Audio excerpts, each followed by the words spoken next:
انیزہ کی زندگی میں طوفان تب آیا جب اس کی ماں کا وزن تیزی سے گرنے لگا۔ اس کی ماں کو کینسر ڈائیگنوز ہوا۔ ڈاکٹر کی زبان سے نکلے ہوئے الفاظ انیزہ کے دل میں کسی خنجر کی طرح اتر گئے۔ وہ اپنی ماں کی آنکھوں میں چھپی ہوئی بے بسی اور خاموشی کو دیکھتی تو اندر سے ٹوٹنے لگتی۔ اس کی ماں کے چہرے کی رونق کھو گئی تھی۔ ان کے ہونٹوں کی مسکراہٹ جیسے کسی نے نوچ لی تھی۔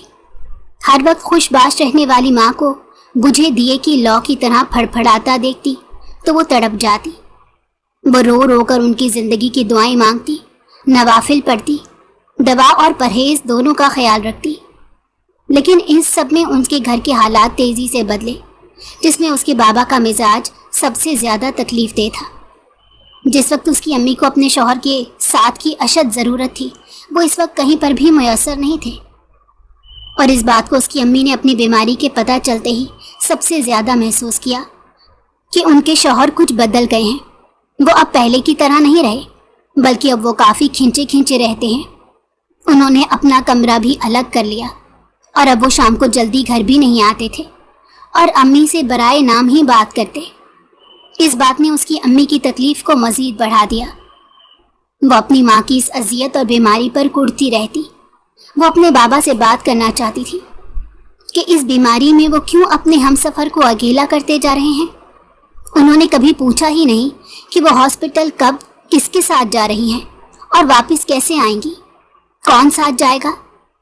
لیکن اس کے سارے سوال دھرے کے درے رہ جاتے جب وہ اپنی بے حسی کا مظاہرہ کرتے ہوئے کہتے کہ میں اپنے بزنس کو اکیلے چلاتا ہوں، تمہاری ماں نے کوئی بیٹا پیدا کر کے نہیں دیا جو میرا بازو بنے، یا اسے اپنی سیٹ پر بٹھا کر میں تمہاری ماں کے ساتھ اسپتال گھومتا پھروں۔ وہ کبھی تصور بھی نہیں کر سکتی تھی کہ اس کے والد اتنی سخت بات کر جائیں گے۔ ان کی یہ باتیں جان نکال دیتی، مگر وہ پھر بھی دل پر جبر کر کے ان سے کہتی، چلے ٹھیک ہے ہاسپٹل نہ صحیح، لیکن گھر میں تو آپ ان کا حال احوال لے سکتے ہیں۔ ہاں تو پوچھتا تو ہوں، اور کیسے پوچھوں؟ اب کیا گلے میں اس کی بیماری کی تختی لگا کر پھرتا رہوں؟ تو تب تو ماں بیٹی کو یقین آئے گا کہ میں اس کے لیے پریشان ہوں۔ ان کی بات سن کر انیسہ کو چپ سی لگ جاتی۔ وہ اپنی انا مار کر اکثر اپنے بابا سے الجھتی تھی تاکہ ان کے اندر احساس پیدا ہو جائے، لیکن احساس پیدا ہونے کے بجائے الٹا ان کی دل آزاریاں اب برداشت سے باہر تھی۔ جانے کیوں اب اسے لگنے لگا تھا کہ ان کا دل سخت ہو گیا ہے، ان پر نہ سمجھانا اثر کرتا ہے اور نہ ہی اس کا رونا دھونا۔ وہ ابھی انہیں الجھنوں کے تانے بانے سلجھانے میں لگی ہوئی تھی کہ کسی طرح اپنے بابا کا احساس جگائے، مگر اس کے بابا نے دوسری شادی کر لی۔ شادی بھی اگر کسی بڑی عمر کی عورت سے کرتے تو شاید صدمہ ذرا کم رہتا، لیکن یہاں تو معاملہ ہی الٹ تھا۔ وہ اپنی ہی بیٹی کی ہم عمر لڑکی کو بیاہ کر گھر لے آئے تو اس کی امی یہ صدمہ سہ نہ پائیں۔ بابا جو کبھی اس بیماری سے پہلے امی کے بغیر ایک رات نہ گزار پاتے، وہ اب ان پر ایک کم سن سوکن بیاہ لائے۔ امی کے مشکل وقت میں ان کے ساتھ کھڑا ہونے کی بجائے اب وہ اپنی نئی نویلی بیوی کے چونچلے اٹھاتے پھرتے۔ اس پر ستم یہ کہ انہوں نے امی سے دوسری شادی کی اجازت بھی نہ لی تھی۔ انیسہ وہ لمحہ بھلائے نہیں بھولتی تھی جب گیٹ پر اس کے سامنے بابا ایک اجنبی لڑکی کے ساتھ کھڑے تھے۔ وہ جو ہی 2 قدم اندر آئے تو پلٹ کر انہوں نے اس لڑکی کا لہنگا پیروں کی طرف سے پکڑ لیا اور اسے انتہائی محبت سے قدم اٹھانے کا کہا۔ انیسہ اس کی طرف دیکھ کر شدید حیران پریشان سی ایک طرف کھڑی ہو گئی۔ وہ لڑکی بھی اپنی نزاکت دکھاتے اٹھلاتے ہوئے اندر داخل ہوئی تو انیسہ کو یوں لگا جیسے اس کے دل پر پیر رکھ ڈالا ہو۔ انیسہ کو اپنا دل رکتا ہوا محسوس ہوا۔ وہ ان کے ساتھی پیچھے پیچھے چلتے لاؤنج میں جو ہی داخل ہوئی تو سامنے ہی اپنی ماں کو دیکھا جو صوفے کو پکڑ کر آہستہ آہستہ اٹھ رہی تھی۔ ان کے چہرے پر بے شمار سوالات تھے اور آنکھیں اپنے شوہر نامدار کے چہرے پر جمی ہوئی تھی۔ چہرے کے تاثرات ایسے تھے جیسے وہ اپنے شوہر کے سامنے منت بھرے انداز میں کہہ رہی ہوں کہ مجھے کوئی بری خبر نہ سنانا۔ لیکن جب بابا نے کہا کہ ان سے ملو، یہ میری بیوی ہے، میں نے آج ہی اس سے نکاح کیا ہے، تو انیسہ نے دیکھا اس کی ماں کے ہونٹ ایک دم سے کپ کپانے لگے اور آنکھوں میں نمکین آنسو اتر آئے۔ وہ اپنے ہمسفر کا یہ کاری وار اپنے دل پر نہ سہ سکی اور تیوراپ ہو کر زمین پر گر پڑی۔ انیزا نے جب اپنی ماں کو زمین پر گرتے دیکھا تو وہ چیخ مار کر ان کی طرف بڑھی اور ان سے لپٹ گئی۔ امی امی امی کو ہوش میں لانے کے بعد وہ انہیں جیسے تیسے کر کے کمرے میں لائی اور انہیں بستر پر لیٹا دیا۔ انہیں دوا کھلا کر ان کے سونے کا انتظار کیا اور پھر غصے سے وہ اپنے والد کے پاس پہنچی جو اپنی نئی نویلی بیوی کے ساتھ بیٹھے باہر سے آرڈر کیے تکے کباب کھا رہے تھے۔ بابا، آپ کو پتا ہے کہ امی اس وقت کی ذہنی اذیت سے گزر رہی ہیں اور آپ یہاں پر بیٹھے ہیں۔ ہاں تو کیا کروں، تمہاری ماں کوئی بچی تو ہے نہیں کہ جسے گود میں اٹھا کر میں لوریاں دوں یا اس کا دل بہلانے کے لیے رقص کروں۔ ساتھ بیٹھی وہ لڑکی منہ پر ہاتھ رکھ کر ہنسنے لگی تو انیزا سلگ اٹھی۔ بابا، اس عمر میں یہ چونچ لے، آپ کو شرم نہیں آتی؟ امی ابھی زندہ ہیں، سانسیں لے رہی ہیں اور آپ اس عورت کے ساتھ اپنا صحرا سجا کر بیٹھ گئے۔ اس کی آواز غصے سے لرزنے لگی۔ یہ عورت؟ بٹ نان سینس، یہ میری بیوی اور رشتے میں تیری ماں لگتی ہے۔ خبردار جو تم نے کوئی بدتمیزی والا لفظ منہ سے دوبارہ نکالا۔ میری ماں ایک ہی ہے بابا، جو اس وقت تنہا کمرے میں لیٹی ہے۔ انیزا کی بات سن کر احمد شاہ نے نوالا پلیٹ میں پھینکا اور تلخ لہجے میں بولے، تم حد سے زیادہ تجاوز کر رہی ہو انیزا۔ حد تو آپ نے پار کی ہے بابا۔ امی کی وفاداری کا یہ صلہ دیا آپ نے۔ اس بیماری میں جب ان کا سہارا بننا چاہیے تھا، آپ نے انہیں دھوکہ دیا۔ بس کرو انیزا، زیادہ زبان چلائی تو یہ زبان کھینچنا بھی میں جانتا ہوں۔ کیسی تربیت کی ہے تمہاری ماں نے کہ تم میرے منہ کو آنے لگی ہو؟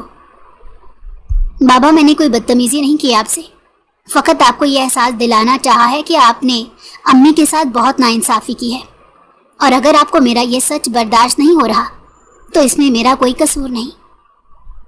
اس کے الفاظ ابھی مکمل بھی نہیں ہوئے تھے کہ احمد شاہ اسے مارنے کے لیے اپنی جگہ سے تیزی سے اٹھے۔ ان کا ہاتھ فضا میں بلند ہوا اور ایک جھٹکے سے انیزا کی طرف بڑھا، مگر اس سے پہلے کہ وہ اس کے منہ پر زوردار تھپڑ مارتے، ایک مضبوط ہاتھ نے ان کے ہاتھ کو روک ڈالا۔ تایا ابو، یہ آپ کیا کرنے جا رہے تھے؟ بیٹی پر کون ہاتھ اٹھاتا ہے؟ یہ بلاول شاہ تھا جو نہ جانے کب دروازے پر کھڑا یہ تماشا دیکھ رہا تھا۔ اس کے چہرے پر تذبذب اور آنکھوں میں حیرت تھی، اور انیزا کو روتا دیکھ کر وہ جیسے تڑپ سا اٹھا تھا۔ احمد شاہ نے پیچھے ہٹ کر فوراً خود کو سنبھالا۔ انیزا کی دبی دبی چیخیں گونج رہی تھی، جیسے اس صدمے سے اس کا دل پھٹنے لگا ہو۔ اسے خاموش کرا، کس لیے بدشگونی پھیلا رہی ہے؟ مرد دوسری شادی کرتا ہی ہے، میں نے کون سا کوئی انوکھی بات کر ڈالی کہ اس نے پورا گھر سر پر اٹھا لیا؟ یہ ماں بیٹی بس ڈرامے کرنا جانتی ہیں۔